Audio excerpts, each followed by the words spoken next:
नमस्कार. राज्यातील सर्व राज्य कर्मचारी पेन्शनधारकांना 58% DA वाढीचा अधिकृत शासन निर्णय.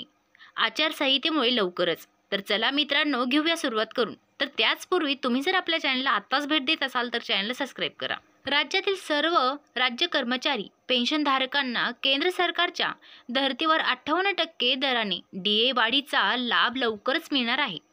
आचारसंहिता राज्यामध्ये स्थानिक स्वराज्य संस्था, पतसंस्था समिती, जिल्हा परिषद, पालिका, महानगरपालिका, नगर परिषद निवडणुका जाहीर झालेल्या आहेत. याकरिता राज्य सरकारकडून आरक्षण देखील सोडत जाहीर करण्यात आलेले आहे. यासाठी आचारसंहिता लवकरच लागू केली जाईल. तर मित्रांनो, ज्यामुळे राज्य सरकारला कर्मचाऱ्यांना खुश करण्यासारखे DA वाढीचे निर्णय घेता येत नाही. म्हणून निवडणुकीपूर्वीच कर्मचाऱ्यांना खुश करण्यासाठी या महिन्याच्या अखेरपर्यंत अधिकृत निर्णयाची अपेक्षा व्यक्त केली जात आहे.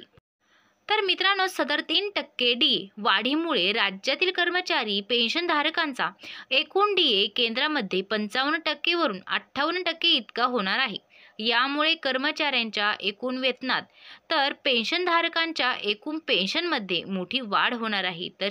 तर मित्रांनो, अशाच नवनवीन अपडेटसाठी आपल्या चॅनलला सबस्क्राईब करा. धन्यवाद.